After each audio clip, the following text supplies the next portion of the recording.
Euzu billahi mineşşeytanirracim. Bismillahirrahmanirrahim. Rabbi şrah li sadri ve yessir li emri ve hlul min lisani yefkahu kavli. Selamünaleyküm ve rahmetullahi ve berekatuh.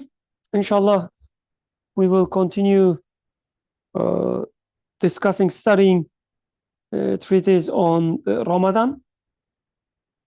We will continue with the third and the fourth points, inshallah. Just for the record, this is from the book Letters, 29th letter, second section. And inshallah, we will continue with the third point in the second session. I need a volunteer to read third and the fourth points. And now we have our lights as well, alhamdulillah. Now everything is complete. I think, that's good. Who wants to read third and fourth? Okay, mashallah. Read third and the fourth together, inshallah. Third point.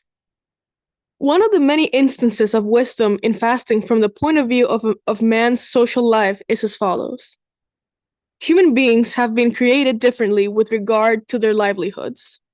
As a consequence of the difference, God Almighty invites the rich to assist the poor, so that through the hunger experienced in fasting, the rich can truly understand the pains and hunger which the poor suffer. If there was no fasting, there would be many self-indulgent rich, unable to perceive just how grievous is hunger and poverty, and how needy of compassion are those who suffer them. Compassion for one's fellow men is an essential of true thankfulness. Whoever a person is, there will always be someone poorer than himself in some respect. He is enjoined to be compassionate towards that person. If he was not himself compelled to suffer hunger, he would be unable give the person, by means of compassion, the help and assistance which he is obliged to offer. And even if he was able, it would be deficient, for he would not have truly experienced the state of hunger himself. Fourth point. One instance of wisdom in fasting in Ramadan with respect to training the instinctual soul is as follows. The instinctual soul wants to be free and independent, and considers itself to be thus. According to the dictates of its nature, it even desires an imaginary dominicality and to act as it pleases. It does not want to admit that it is being sustained and trained through innumerable bounties. Especially if it possesses wealth and power in this world, and if heedlessness also encourages it, it will devour God's bounties like an usurping, thieving animal.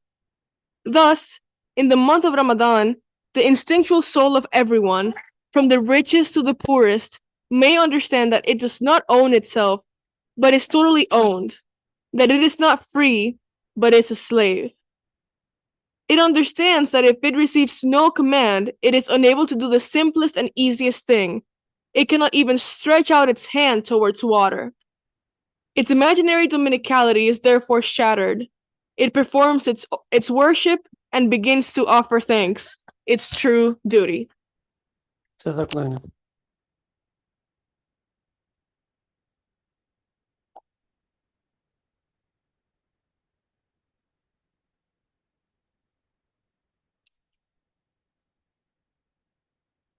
Okay, let's start with initial, the comments, what remained with you.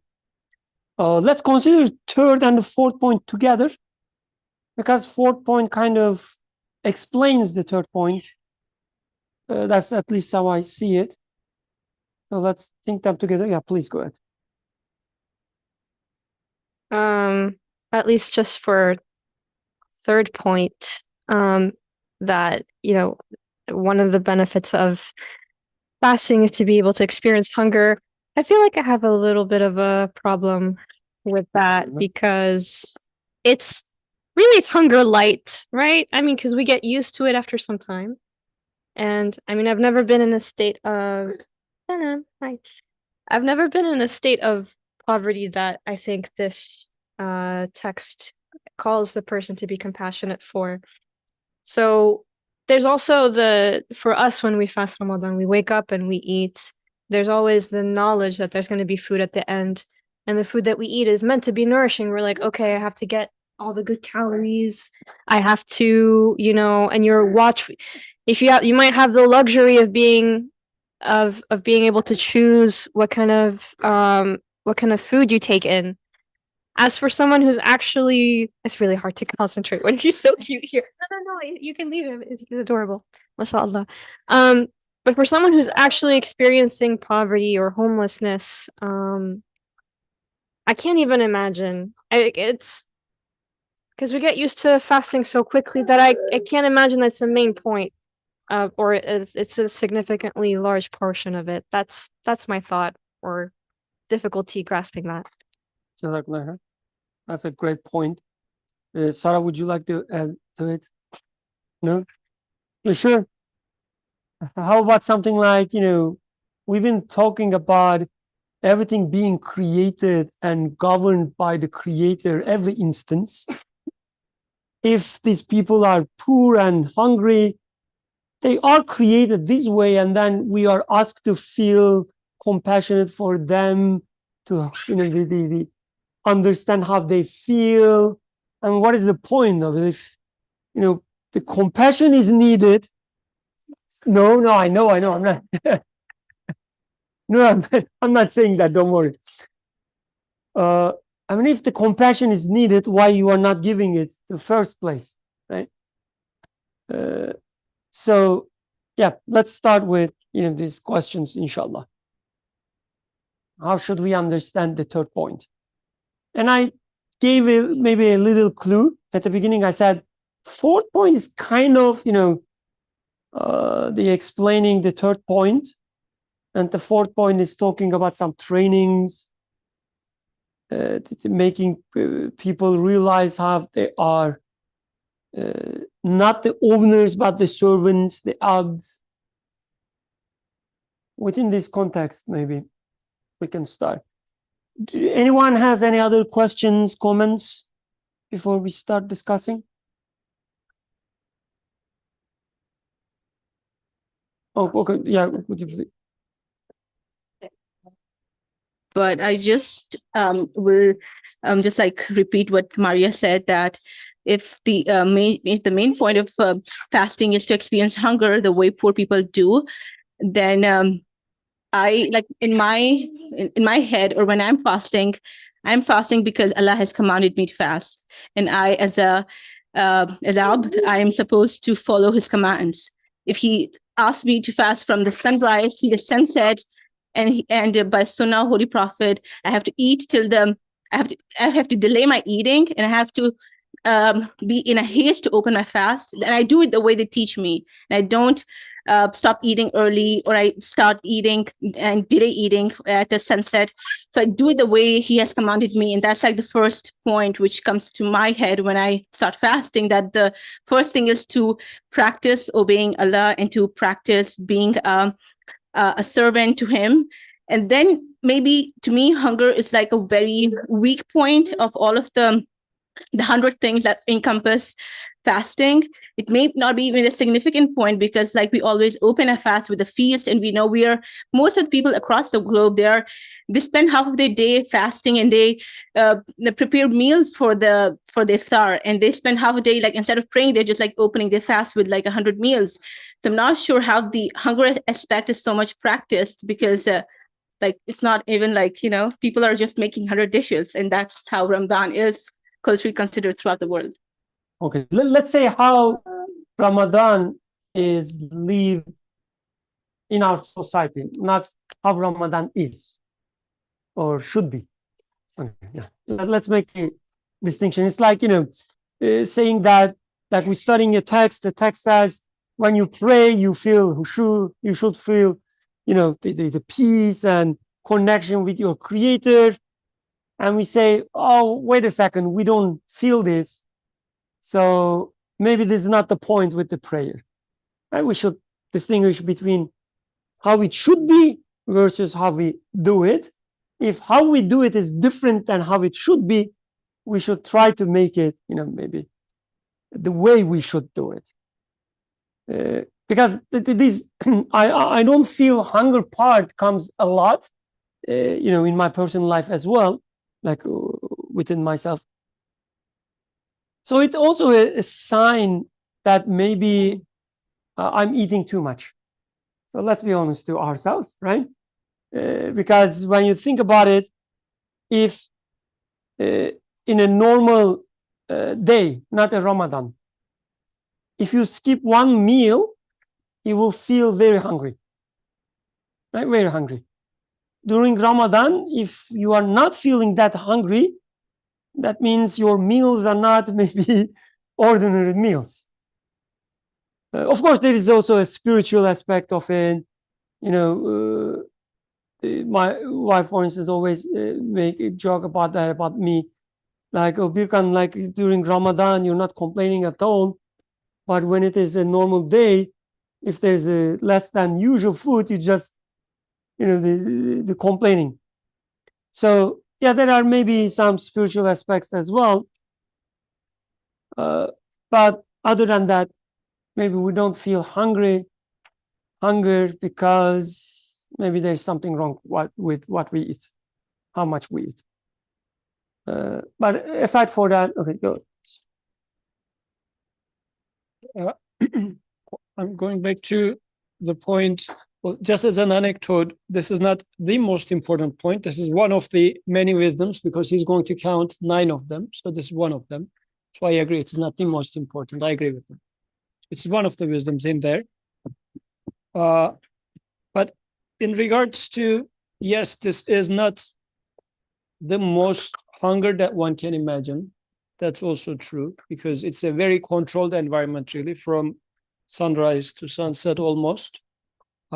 This is to make a point, though. Like it's a training for a person as to what hunger is like. Because generally, we do avoid hunger so much especially with the snack culture, even if it's not a full meal. We are so much afraid of, like as a society, as a civilization, we are so much away from feeling hunger at all. Just put something into your mouth, even if it is, I don't know, a small chocolate or candy or something. Like we are so alien to it. There are a few things actually that this society is very alien to. Death is also something that's very alien. Like the graveyards are far from sight.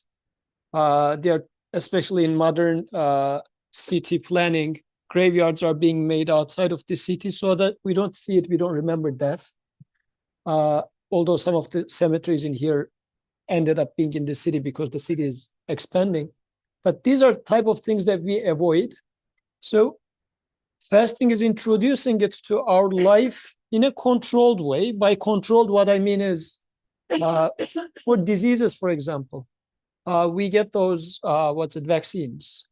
Like vaccine is not the disease itself, but it is those microbes or whatever in a controlled way. It makes you feel what it is like. It trains you towards this disease, but it's not really infecting you with the disease itself. So fasting in this regard is establishing this feeling of, because for the rest of the year, there's no notion of hunger in my life. So for a month, this is getting introduced. So still it's a big deal. Yes, it's not the most hunger that one can experience as if you're in a hunger strike. But the point is not to kill you anyways. Like the point is to train. So I think in this regard, it really fits the purpose. Is that my hand? One example came to my mind. So, for instance, when you have multiple children, when one of them needing something, you tell the other one, usually the older one, to go and help the younger one, right? So what is the point with that? Like, if you help as a parent, you would probably do it better. Why don't you do it? Why you are asking your children, the child, to help, right? And the answer is easy, right? Because through this experience, the older one will learn about something. What is it? Being compassionate, being merciful, being helpful. I mean, other than also developing some motor skills while helping, but there are also all these psychological skills that you are training the child. So the point there is not really he or she goes and resolves the problem, address the issue. This is not the point. If that was the point, you would do it because you can do it better, right? So the same way, when we talk about a hunger, the point is not that you get hungry. It's not that you feel the experience of poor people so that you will help them and the prevent this injustice, the equal distribution of the wealth, etc. This is not the point. The distribution is already determined, right? That's the reason the author starts with the statement, human beings have been created. Okay? It's not that human beings find themselves in such and such state. No, they are created, meaning it's a part of the plan, part of the knowledge. Right? It's a willful act. That's what creation means. Created differently with regard to their livelihoods. So the variation in the livelihood, what you have, how many, I don't know, cars you have, how many, we don't have that yet. How many, I think, okay. How many cars you have, how many houses or how big it is, etc. There is a variation, right? On the clothes, the shoes, you will see the variation. And author is not saying that, okay, there is a variation, so you should take the responsibility of, if you have 4 shoes and somebody else doesn't have a shoe, you have the responsibility to give one of your shoes to this person and to teach you, I will take all of your shoes and you will live barefoot for a month, so that at the end you will help the other guy. This is not the point. The point is, you need to understand what this variation is, what is the point of it, what is the wisdom behind it. Is it your hard working that they have all these shoes, and that his or her lack of working that give her the no shoes? Or is it something else? You should understand this. So the Ramadan is kind of a training for that, he says. So when you feel hungry, what happens? Let's start there. Continue with that. Like, what kind of training here? What is the point of the feeling hungry, feeling compassionate towards poor people?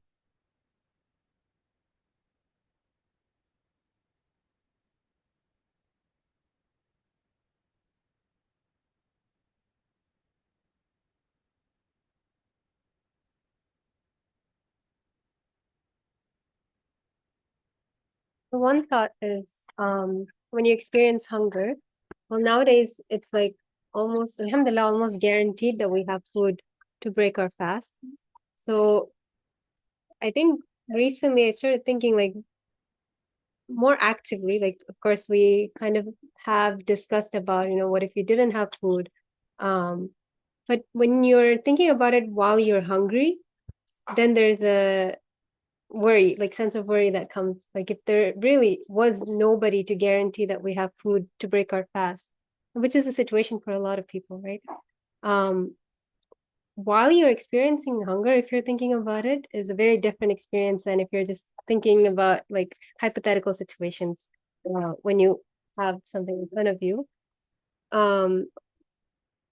So the experience itself depends, like I feel like opens up certain dimensions of our understanding that we won't have access to otherwise.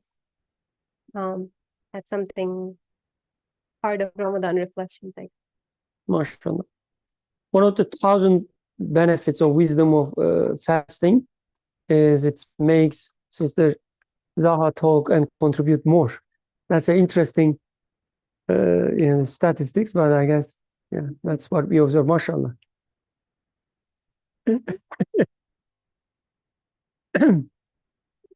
Anything from gentleman's side? You haven't spoken yet, right? None of you, mashallah.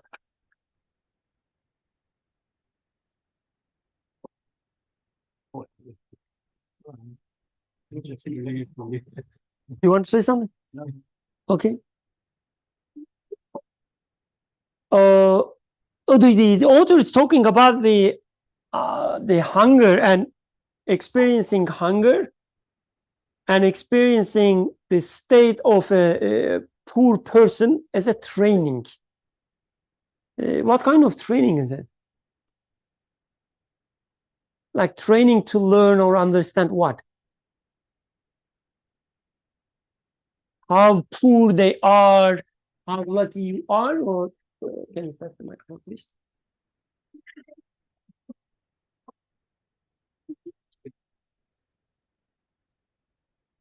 So all three of you wanted to speak, so please, among yourself, decide who goes first. So something comes to mind, and it is I might be wrong, but this is what came to mind, that like ultimately, like I think I guess you hinted at it earlier, but it's not my work or what I do that makes me more wealthier than you. Like ultimately everything is given. Like ultimately we like there's no difference in how we are servants of God or creations, right? Like my money doesn't give me money, like my God gives me money. Sorry, my God gives me sustenance. And so in that sense, I think that this hunger or my decision to obey Allah's decree to not eat makes me remember the fact that, again, I am given. And no matter how harder I work or if my work is different from this poor in wealth person, like we're the same. Allah gives to me and Allah gives differently to different people. That's what comes to mind. Jazakumullah. Sister Maria. Thank you. Thank you so much.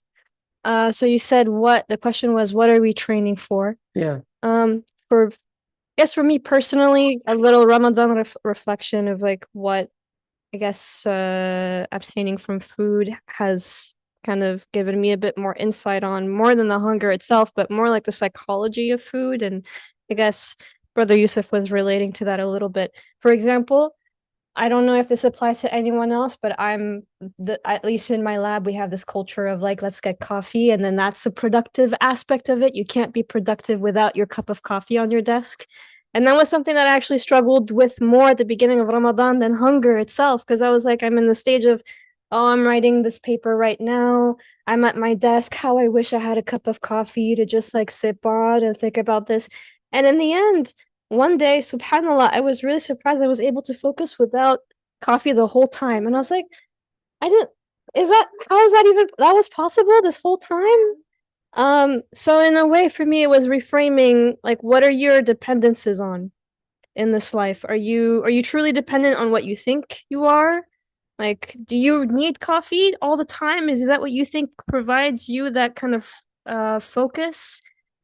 Or is it really something else? And at the end, I was like, subhanallah, like, thank you for giving me this focus. I wasn't able to do this. I wrote one paragraph, but I wrote one. So I think in that sense, it's more about realizing what do you truly need to, and then the flip side as well, when I'm talking to no one else in my lab is Muslim, and every time they're like they like realize that I'm fasting, like, oh my God, I could never do this. I was like, no, actually, you'd be surprised what you can do without food. Like, I can still bike, I can still walk, I can still do quite a lot and still be productive, alhamdulillah. And it's kind of, I think the main point I'm trying to make is that subhanallah, in removing all these things that you think will cripple you, actually doesn't. So it kind of forces you to reevaluate, you know, what are the little addictions here and there that that I let govern my life. Jazakallah. Yeah, and just adding to what Maria said, like for me personally, it's again like food is not the major contributor to my daily fasting.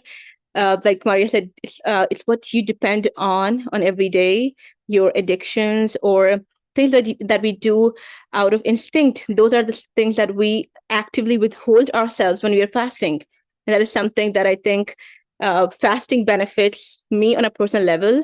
Even like regardless of Ramadan, if we are doing voluntary fast on other days out of Ramadan, I think I fast in those days just to like teach myself that you don't have to maybe watch a season of some movie or some show to get that feeling of happiness or something. You can be content by just like reading Quran, doing tafsir, reading some other information, or just like hanging out in nature. Any of those things can make you feel better than just like watching something that you think will help you, give you that dopamine. So yeah. So I think I'm again like, for me, hunger is not maybe the major thing. It's not that I have a very high calorie food intake, but it's just that maybe that is something that I don't consider to be such a major factor in my fasting. It's other factors like how to control my other addictions, like how to be a good person, how to not do harm. Like sometimes you just want to like be a little sarcastic, bad human being, and we would like to get back to people. Like fasting helps me control that stuff of mine. I'm like, okay, they did whatever they did. I don't have to be bad to them. It's fine. I can just ignore. Yeah. Okay, Jazakallah. I will give people a few seconds to digest all these 3 comments. Any comments? Questions?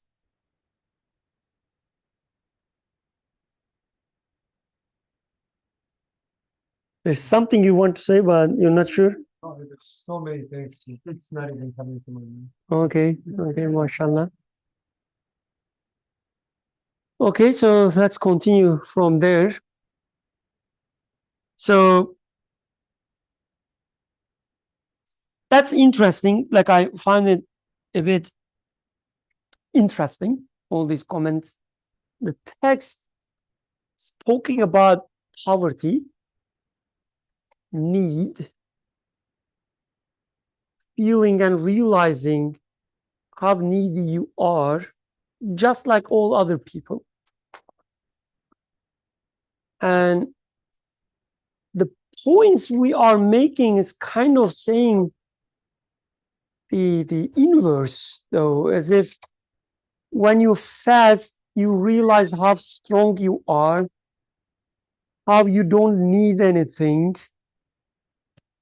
how you can, take care of yourself without coffee or food or whatever. So maybe we should reconsider some stuff.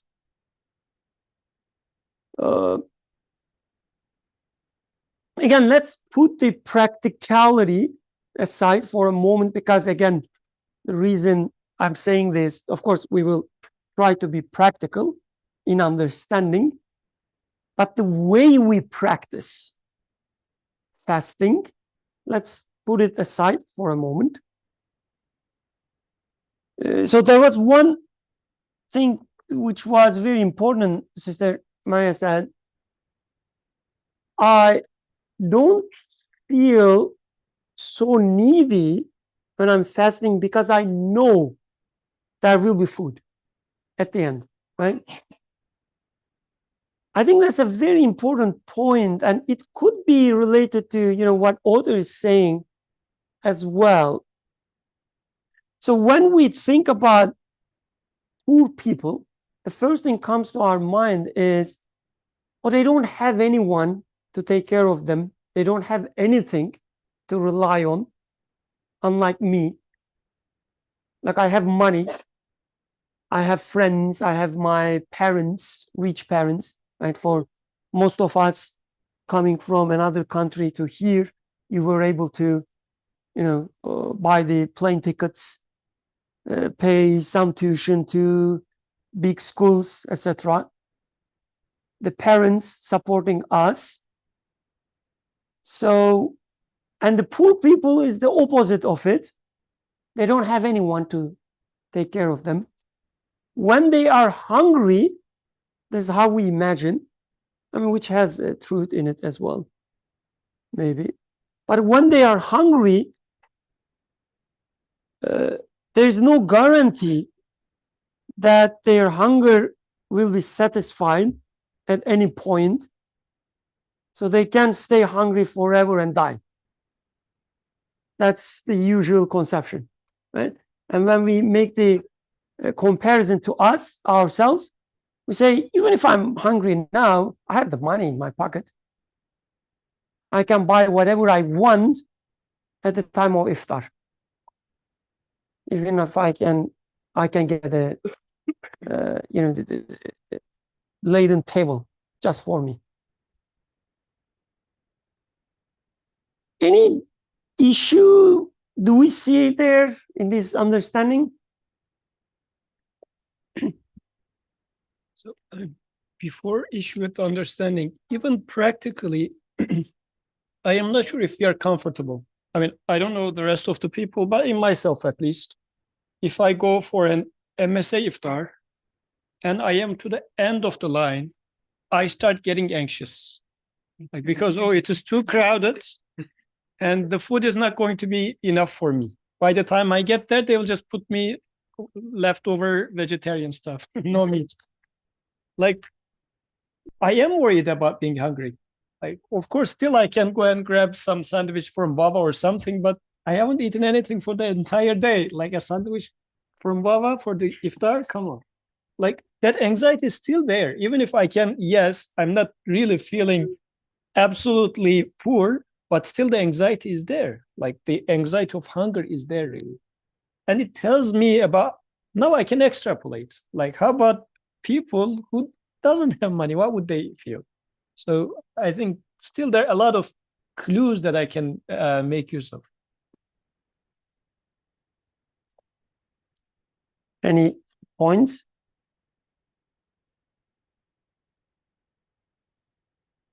So going back to the question then.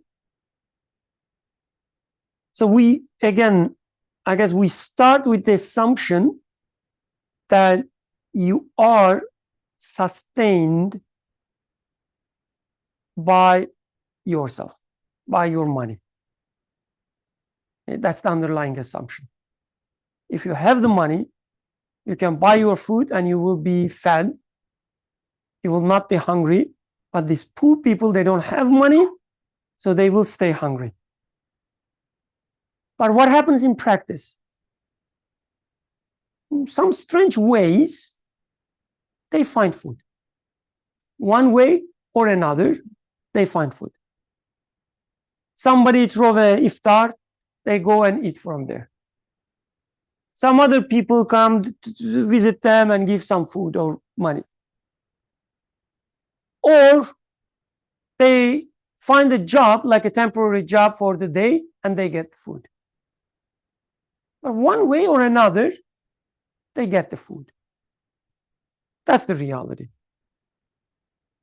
So then you start questioning. At least you should start questioning. Is there any difference between their situation and my situation when it comes to finding food and feeding myself? I usually take it as if it is more dignity that I pay my food myself, I buy myself, and they need to go and somebody eat from somebody else's plate or the table.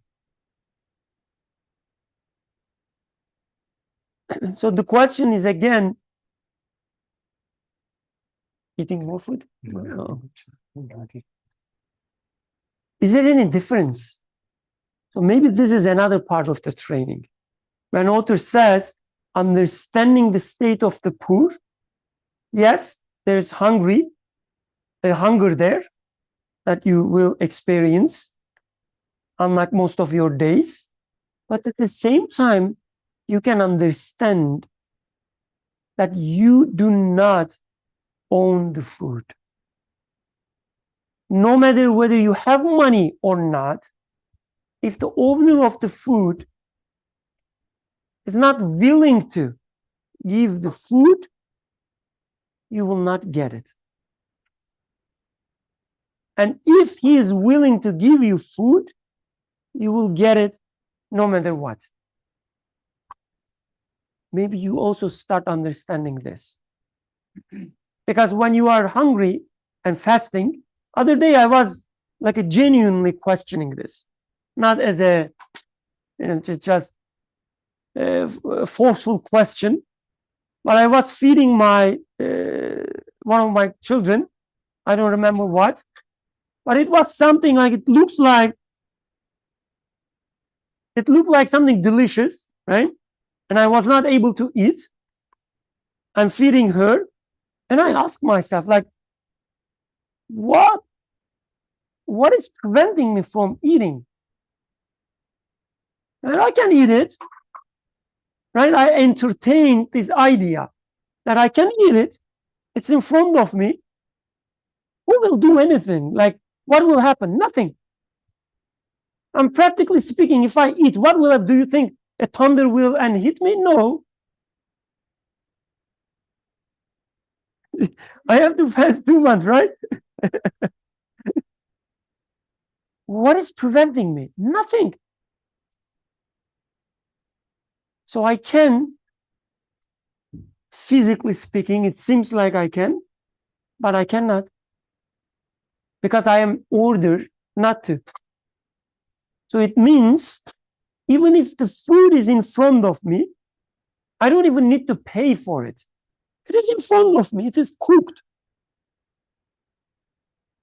And my kid will probably happily share it with me. No obstacle. But it's not about that. Right? I realize this. And you can now extrapolate this to poor people as well. It doesn't matter whether they have money or not. If they are destined to eat the food, they will eat the food. If not, they will not.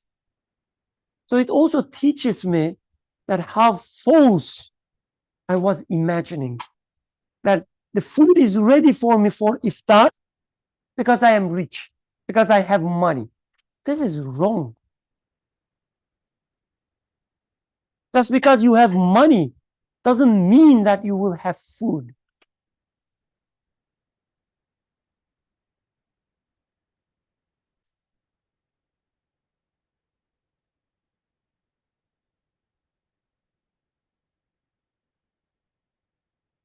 I'm trying to agree with you, but it's very hard.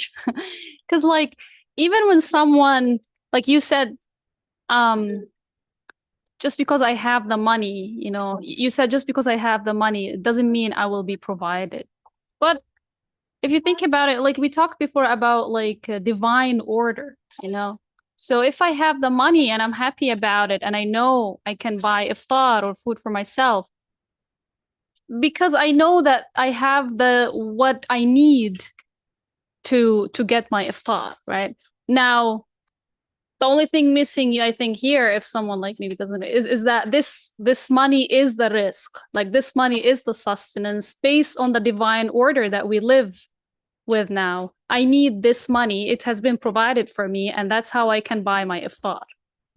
And if someone who doesn't have the money and someone else threw an iftar, it's because someone else decided to spend their money to make like the end of the day, it's gonna go back to money. And that's why I'm like feeling safe and secure if I have the money. I mean, if someone also, like as you said, like, oh, got a job, like got a daily job, and that's how he got, because after this daily job he will have enough money to buy his iftar. Like it's gonna go back to money, and that's why I'm feeling secure if I have the money. So money is very important, and money is essential at some point for me to get an iftar. Like if I have money, it's guaranteed that I will have iftar. If I don't have money, then there's still a chance that I will be able to have iftar. But again, it's because someone else spent their money. Like it's gonna go back to money. Now here, what is the sustenance? It's money. Like where's the risk? What has God provided me? He provided me I guess, I don't know. As you said, you could have been born to a rich family. He has provided me the intelligence to do something that will provide me with money. He could have provided me with the energy and power to do some physical work that will give me money. I mean, it's just money is the sustenance that we need to buy the food. I think as long as we realize that this is given, this is the risk that's given by Allah. This is also whatever I did to get the money was also given to me by Allah. Then it's fine. No, like I feel like Figure out together. I don't know. That's what I feel like, because at the end of the day, someone has to spend the money to to make the food. And no, yeah. So with money,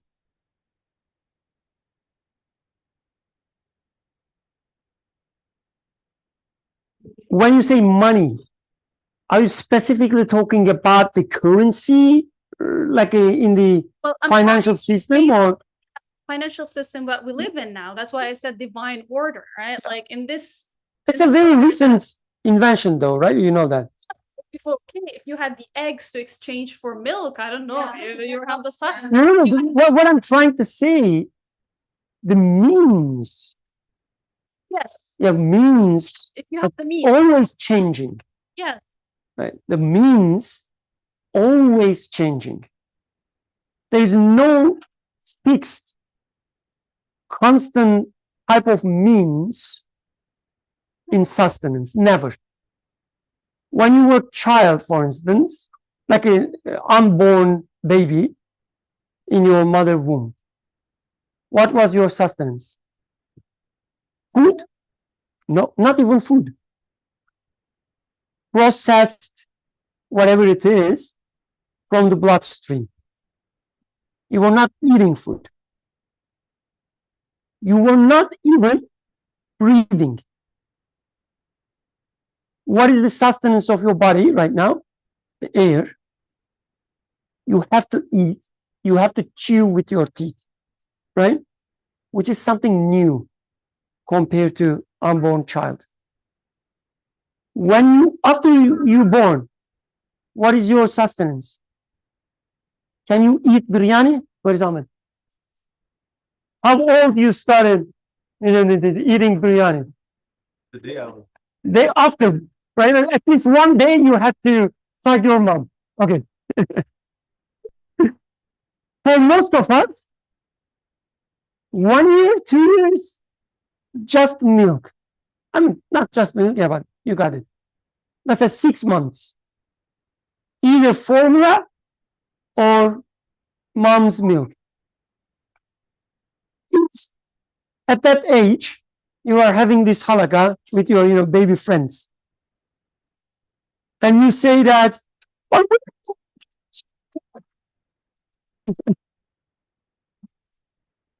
if I don't have somebody else's bottle, it has to be there, right? My mom's not giving me, but at least somebody else's bottle is there. So I have to drink from somebody else's bottle, you would say. But someone older would come and say that, don't worry. Even if you don't have milk, another type of sustenance will be there. You will not believe, of course, at that age, but now we know it. So what I'm trying to say, this changing means almost shouting. What is the point? I mean, it could be well, the same from birth to your death. It's a possibility, right? A physical possibility, not even just let's say logical, but within this physical world, I can imagine a reality in which I just get nutrition from bloodstream or just mom's milk. Imagine people going to supermarkets, just buying a bottle of milk and sucking. It's a possibility, right? But they knew whoever made this system made it in a way that there is always an order, but the order itself is always changing. There is always an order, but the order is always changing. Almost shouting, telling us, do not worship order. Order is there out of what? Some choices. Maybe to, make it a bit more complicated, just technical. So we do science, right? Out of science, what we get? All these order, like the laws, natural laws, etc. There's an order out there, we say. We cannot find out this order out there while sitting and just thinking. These orders, whatever we observe out there, are not logical orders that you come up with some premise as a conclusion. You say, oh, it has to be this and that kind of order, meaning you cannot, for instance, deduce law of gravity just by thinking. You have to go and experiment. What does it mean?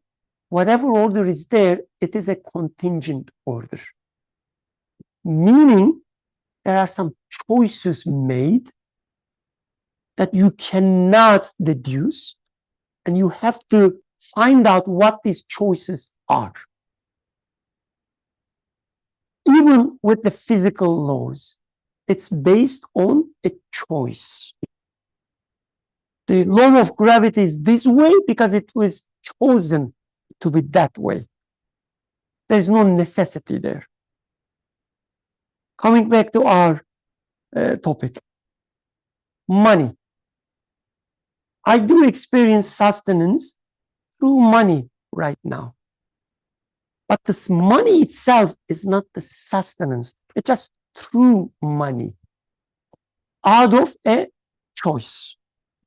Because money itself doesn't have any quality to explain what is happening. If you look at the money, no matter what form, the paper, credit card, the Bitcoin, doesn't matter. Look at it, you will not find any quality that will make you sad. But there's a choice. Whoever made the system, making the system, tells me that if you want all money, food, you can get some money and ask this way. But it means the choice and decision is his, not money's. So the older we see, that we shouldn't think it that this way. There's an order, and Creator creates in this order. There's no such thing as order. We see creation in a certain way, and we call it order. But this creation could be in any way. Right? There is no limiting factor there. We cannot say that if there's no money, there's no food. Based on what? Take food in one of your hands, take money in other hand, and tell me which feature of this money explains food. Why food necessitates money? Explain. You cannot find any explanation because there's no. It's a choice. Creator says, if you want food, try to get money and I will give you food. How about if I don't have money? I can still give you food. And in practice, I will give you, he says, and he gives. You said somebody else's money is spent. How about when you or like get a apple from a tree, whose money is spent? Whose money buys banana or olive or bread? Whose money is that?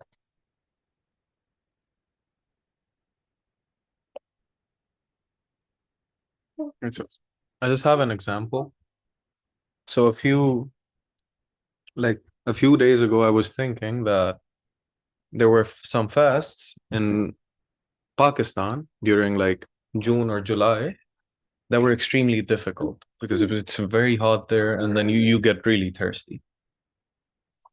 And then these 12-hour fasts have been fairly quick. Like like before you think about it, like it's already iftar time.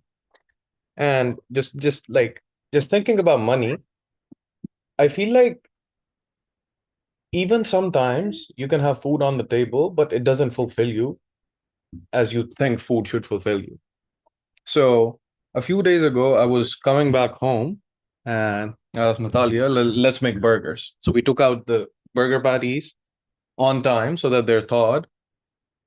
They were well seasoned. I even picked the type of cheese I wanted on the burger. And I I had like I had to stay back because my PI gave me some work. Um, and now I have to catch a later train, and I'm already frustrated. Like I'm getting home late. Like I broke my fast in the train with water, and this is me after me thinking that oh these fasts are easy, like it's fine, because I always got home on time, and I broke my fast with food on the table. So this one day, after I broke my fast with water, I'm like it's fine. I'm almost home, and I'm having burgers. I'm very excited about these burgers. I'm like 3 minutes away, and I asked Natalia, "Can you now heat up the buns since you've already started like seasoning everything?" And she tells me, "We don't have burger buns." And now I have cash in my wallet. I have credit cards in my pocket. I go to two different shops. They don't have burger buns, and my patties are there seasoned. So in that moment, I felt, even though Alhamdulillah there was food at home, I could have eaten anything, but like I wasn't given what I wanted. And in that moment, I truly felt like, you know what? Like I have been taking these things for granted. Like I have been taking the food that I've been given for granted.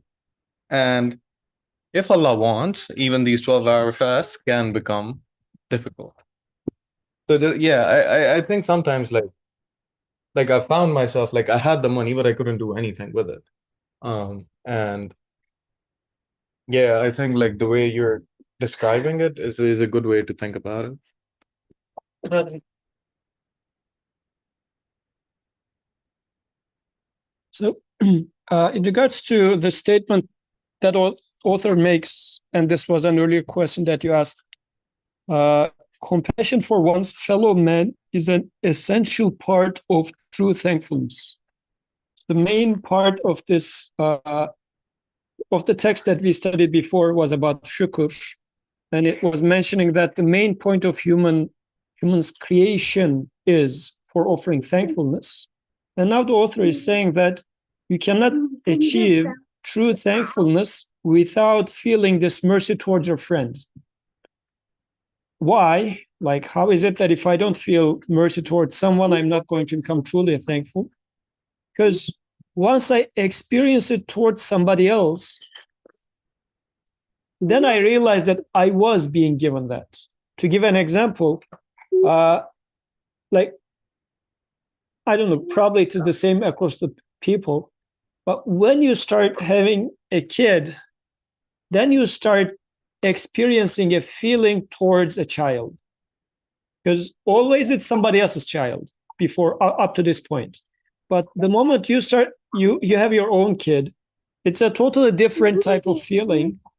And this is why many people who have some sort of fight with their parents up until becoming a parent themselves, the equation changes after you have your own kid.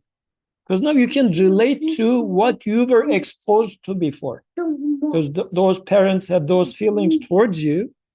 And now you're understanding it now because for the first time you're having that feeling towards your kid. So Let's apply this to fasting. Like, with me feeling this mercy towards another needy human being, I realize how much of a needy being I am, and I have been given or treated with mercy of my Creator. Then I can truly be thankful of, mercy of my Creator. Otherwise, my thankfulness never is going to be complete.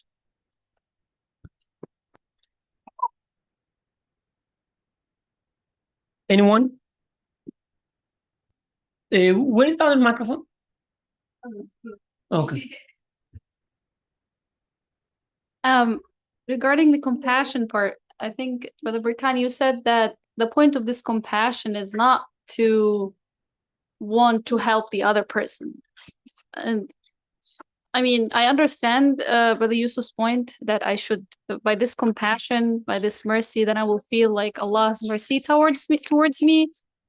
But I thought one of the endpoints should be also willing to like kind of like extend this mercy, you know, to other people, like make the situation of other people better. Like why not? Shouldn't this also be the point of like feeling compassion towards someone else, like, you know, making their life maybe better, making them feel like the like sustenance and mercy somehow. Of course, I'm not the source, but maybe someone can say like Allah made me the kind of like the means for these people to do that through the compassion. Because also, if I don't feel compassion towards someone, I don't think I would be willing to help them. Like if I can't feel their sorrows or their, I don't know, their needs or whatever. Like, I know that's not the point, but I feel, and we discussed this before also, like even zakat is not like, the point of zakat was not to, you know, like establish like a justice social system or something like that. Is to give from what we were given. But I think one of the, like at least the end point would be also to kind of have like some sort of social justice, no? It is happening down the road, definitely. But let's think about it again as an example with how we do assignments in school. Like teacher gives you an assignment and you're really trying to solve a problem. But if you look at it from far, as a student, you really think that I have to solve this problem. You're so much obsessed with solving the problem. At some point, even if you are an ambitious student, you take it personal. How can I not solve that question type of an attitude, right? But if you look at it from a little far, you realize that actually it is just a sandbox, a controlled environment, a teaching environment, which is trying to teach you something, and it's just a case study, sort of. The point is not really to solve the problem, but you really solve the problem, but it's not the main point. The main point of this practice is so that you learn something out of it. Likewise, and we can increase the examples. Like a few months ago, somebody from business school reached out to us in computer science department. And the person was asking us to make a simulation for what's it called? Trade. But he says it's not going to be for the trade in stock market, but there's apparently another type of private trade and whatnot. The point is, he's saying that. So he says, we are going to make a game where at the beginning of the term, I'm going to assign people, everybody, like, I don't know, $500,000 to groups. And then they will come up with a portfolio saying that, okay, I will invest here and there and there. And teams are competing with each other. This is a business school class. Apparently, yes, they are really playing the game to maximize their profit in this setup. But at the end of the day, the point is to teach them how to make trade. Nobody's getting rich, nobody's getting poor. This is not the main point. But within the game itself, people are taking it serious. So when it comes to this life, and beautifully, Quran says this life is nothing but a plaything, like lahun wa la'ibun, for this life. Really, literally, the Creator says this life is nothing but a game. So, but the point is, yes, I would like to feel this girl when she cries. But the main point is, why am I being made in this game, quote unquote, that she is in a needy, crying position, and I am a person who are given the food, the main point is not to feed her. The main point is to learn mercy, experience mercy in this interaction. This is what's being mentioned. Otherwise, yes, you do feed the person. Yes, you do establish social justice and whatnot, but it's not the point, because this life is not the point itself. It is just a learning environment for something beyond itself.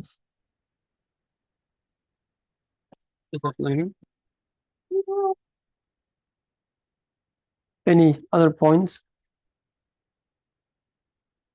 So then, compassion, when you see a needy person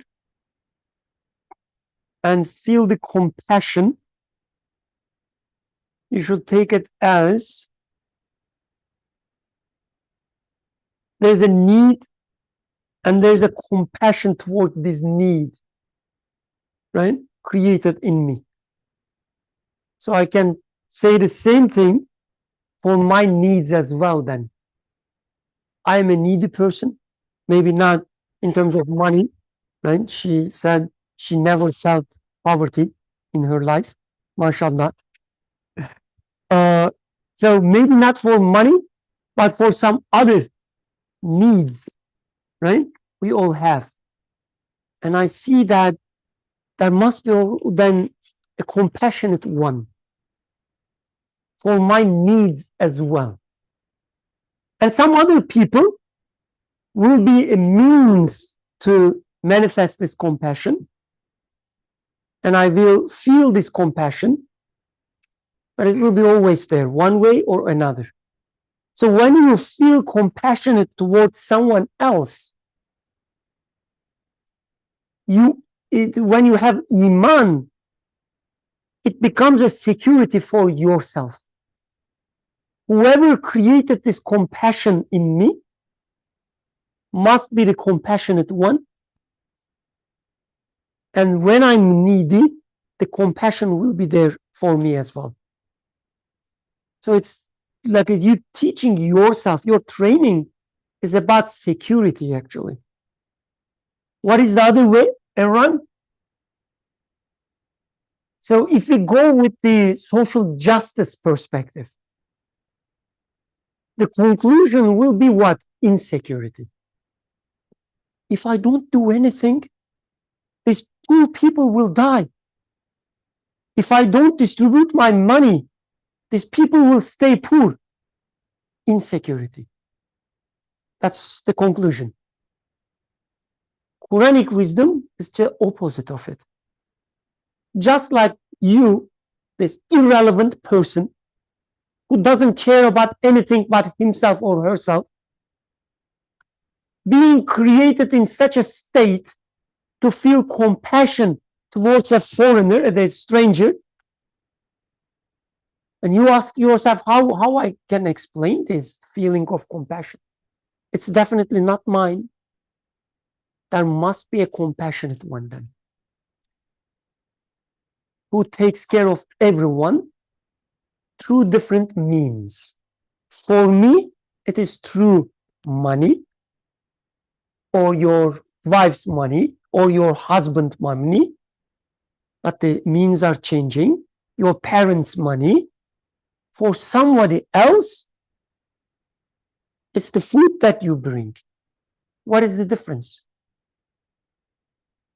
Again, we feel different because I work hard. I own this money. It's my money. For them, they are not working. It's not their money. My money is better than their food. That's how we think implicitly. Otherwise, we wouldn't see any difference. I have a very close relative. He, they used to not work at all, just staying at home, living with the parents, like very old one. Not as old as myself, but still old one. I was getting so, disturbed. How old are you? Why you are not working, etc. There's a truth in this. That's for sure. I'm not denying this truth as well.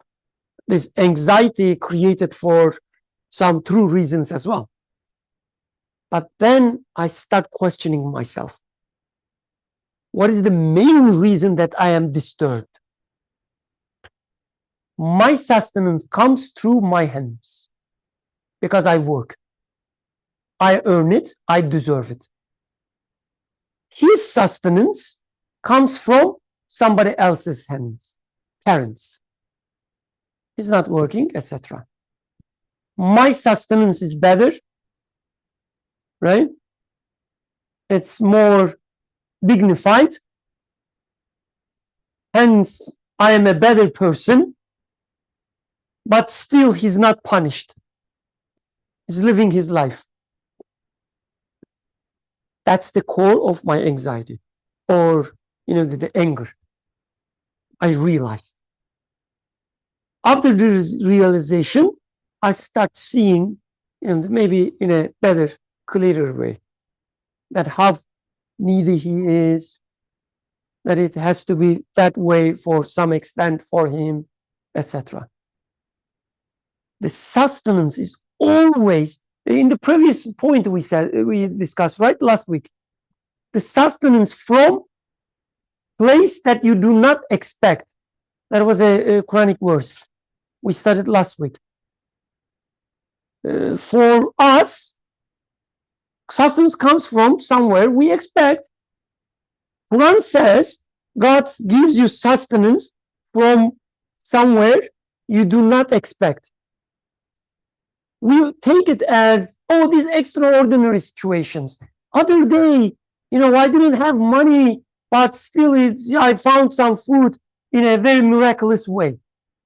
And the Quranic ayah is only for this moment.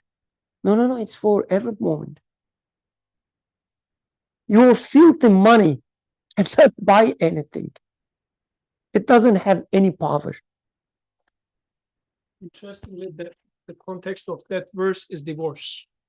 Like the context of that verse is, don't be afraid of hunger, because in case of divorce, what would happen after the divorce, like source of my income is going to gone and whatnot. The verse is saying your sustainer is going to sustain you from there you do not expect.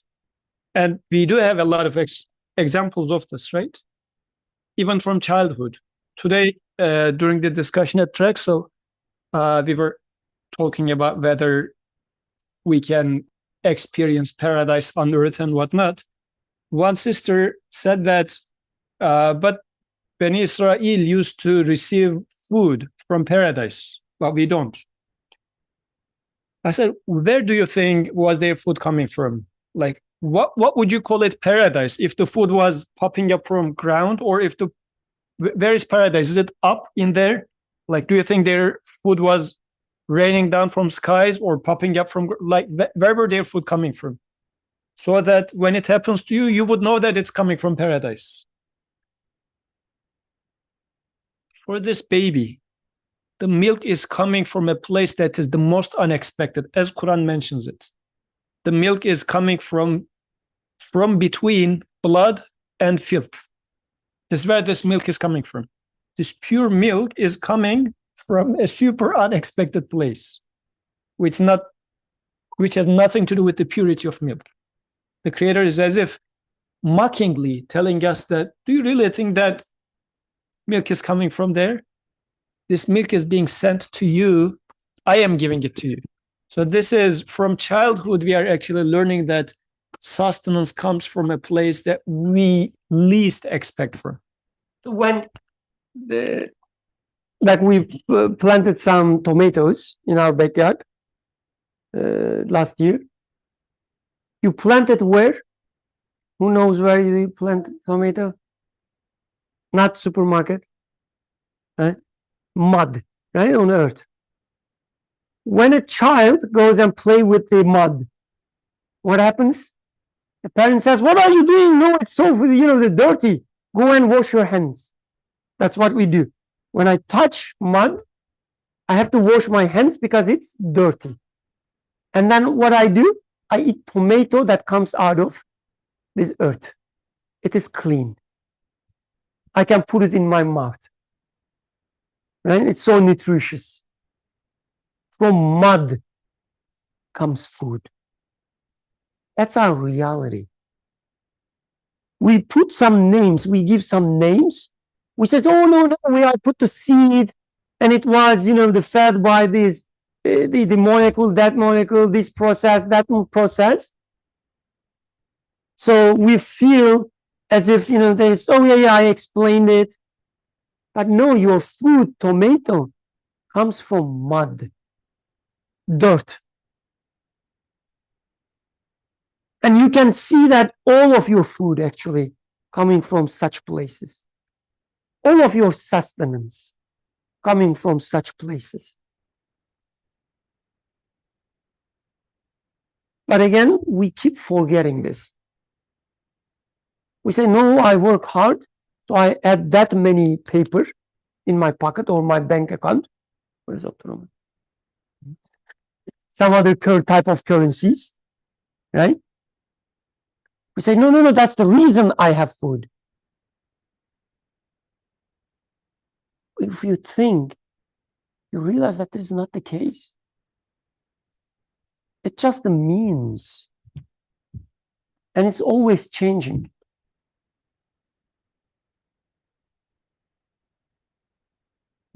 That's the wisdom in Ramadan, in fasting.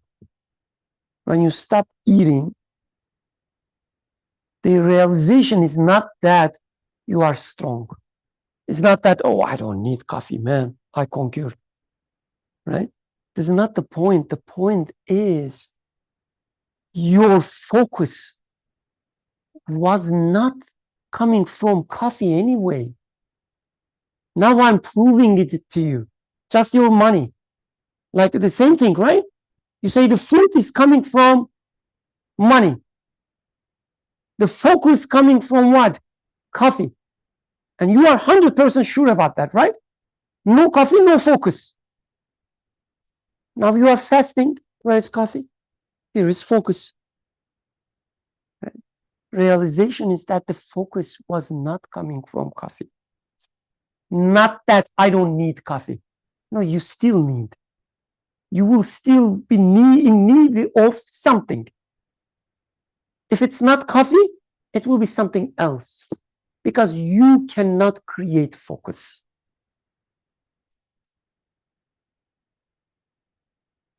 If you don't feel hunger, you will feel something else. Doesn't matter. You will always be needy. That's what you are. That's the realization. I am needy, and the sustenance of this need, for this need, is not the thing I used to think. That will be the realization. And you will say that the same thing applies to poor people as well. Maybe I don't have money, but one way or another, just like myself, their sustenance will be given as well. And is being given as well.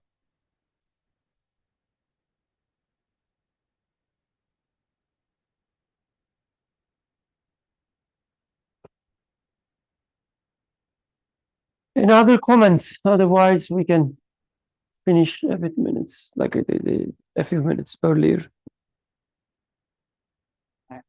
Yeah, please.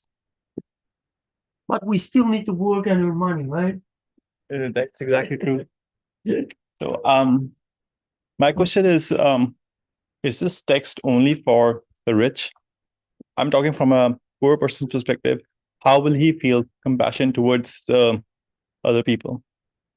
If you're a rich person, you're trying to be compassionate towards the poor. I get it. What about the poor people? How are they going to feel compassion? Anyone? Please. I don't think it's just about being compassionate. I think it's also about obedience to Allah. So some people might not be able to feel compassion. Feelings are given to people by Allah. So some people might not be able to feel that because of their circumstance. So when you go through fasting, you're doing it because you obey Allah, whether you're rich or poor. Because you could be poor, but you're not obeying Allah. So feeling that compassion is something that is good, but it wouldn't be the entire reason why we fast. Because some people cannot feel the compassion.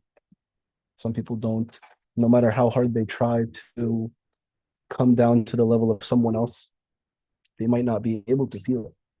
So does that mean that they should not fast, or they should not do acts of obedience?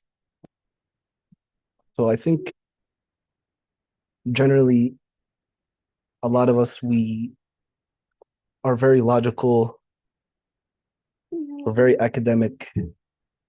We like to see the patterns and regularities of how things are, and then associate that with our understanding of the Quran. And sometimes it's not necessarily going to be the case that that's the best way to understand the Quran, because there's many cases that things happened that we believe in, but they don't make logical sense. An example of that is Prophet Ibrahim alayhi salam. I mean, sacrificing your son is not something that is logical to us. That's not something that anyone would do, right? But that's something that he did anyways, regardless. And that's because of his obedience. So it's not always going to be the case that our academic brains can always make sense of everything.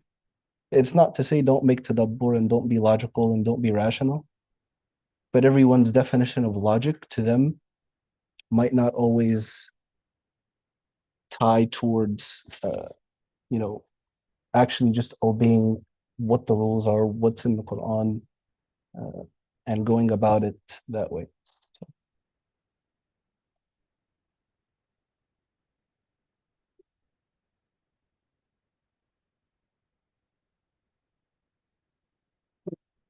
You done? Yeah. Oh, just that way. Okay. Thank you.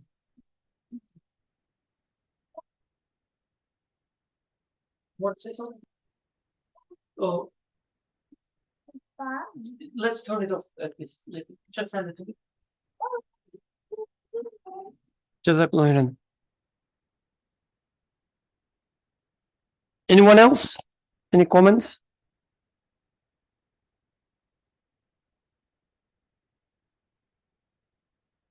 So the richness. So in the text, the author says something interesting. He says, anyone can find someone who's poorer than himself or herself.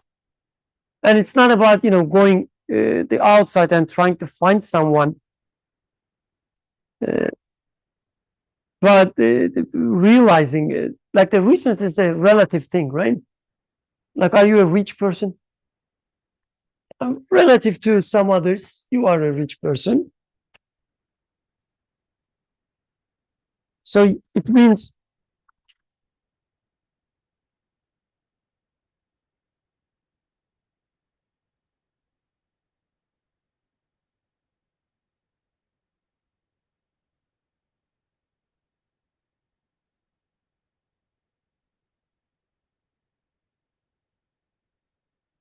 so even if you are not like that rich, you can still, like, when you ask this question, you probably were asking in the sense that, okay, it makes sense to me, I'm a rich person, but how about, this poor Yusuf?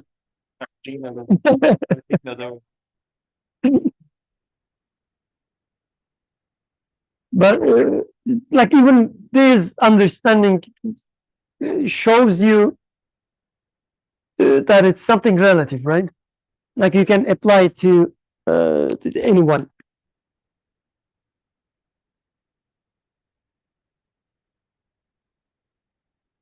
So yes, what do you think? Do you agree with that? Like,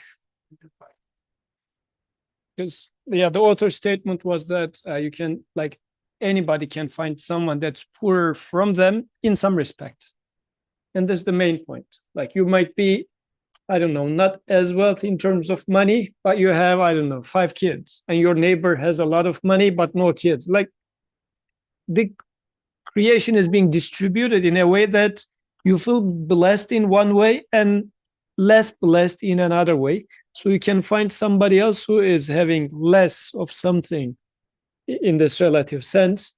And in this regard, you can appreciate what's going on in there. Because otherwise, zakat is for the rich, but fasting is for everybody across the board. And when we talk about rich, there's a well-defined definition of richness defined based on gold, right? But when it comes to fasting, everybody is fasting. The rich, according to gold, is fasting. The poor, according to their wealth in terms of gold, is still fasting. But even in the absence of gold in their pocket or money in their pocket, there is some sort of a wealth. It might be in terms of health, it might be in terms of family or something which another person doesn't have. But with this playground or the sandbox of fasting, abstaining from food, I'm trying to learn something that I can apply elsewhere. Really, in this regard, fasting is such a nice practice, and it's always practice, isn't it? Like, the armies are practicing with each other, getting themselves ready for war, but this is being really a controlled environment in which you're just playing with a few parameters here and there, but you apply to other things out there. It prepares you for something out there. So this is the logic, I think. In this case, we are trying to apply to what I practice, where does it apply? But I think the main point after this discussion is really pausing and asking the question. At least this is the what we are trying to achieve with those discussions during Ramadan. Why am I fasting? What am I supposed to get out of that? Because if I mindlessly do fast, still I do learn something, but can I put a name on them and consciously do fasting so that it's going to, like, I will benefit from it? As a good teacher would do in the classroom, look, guys, I'm giving you this assignment because it's going to train you on this specific topic. And here are the application areas. In 3 months, you're going to see this in such and such. In 2 years from now, when you get into job, this has such and such application. This has applications in like electric cars and whatnot. Then the student is getting motivated to see where this is going. Otherwise, assignments are always simple. I mean, there's a level of challenge in there, but they're not the actual job themselves. And everybody is going to benefit from it. I think this is what I should be taking from this. This remind me narration about the companions. So they're sitting together, and a sustenance comes. I can't remember. May Allah forgive me. Whether it is food or a precious metal, I don't know. A kind of sustenance comes. The first person gets the let's say food, and thinks, okay, there are some other people who are hungrier than me, so let me pass it to them. He passes to the next person. He thinks the same way. He passes to the next person. It comes back to the first person. Right? Everybody there thinks they already have enough. They already have a lot. Exactly. More than their neighbor. It passes, and it cannot find any host, the sustenance. Why? And what is the point there? Each of them are thankful to what is given to them already. Whatever they have, they are so thankful. They think they have everything they need. I am so much provided. I am given air. I am given sight. I am given food. I am given, I don't know, children or shoes. I am given a lot. I am so thankful. Something else comes to me, and I said, this is extra. So this is the richness. Otherwise, richness is not the amount of money in your bank account. If you ask Jeff Bezos, do you think he would say he has more money than he needs? he would say, oh, yeah, there are a lot, but I need more. Because you don't understand. The finance system doesn't work the way you think. You should be, producing more, earning more, being in a lot of debts. Otherwise, everything will go, etc. He will explain. I'm sure he can even give you a lecture why he has to still keep working and producing more and more revenues. He's not rich enough. But for someone like you, mashallah, our pious friend, right, even sitting behind, right, so that he will not be, the face that everybody sees. So for you, even just a few dollars, if you can able to buy your food for today, you would say, Alhamdulillah, I have everything. Right? You are a rich person in that scenario, not him. Because why? Because you are thankful. Why? Because you feel compassionate towards others, towards your neighbor. So the richness we study here is not, again, how much money you have or how much investments in stock market you have. How thankful you are.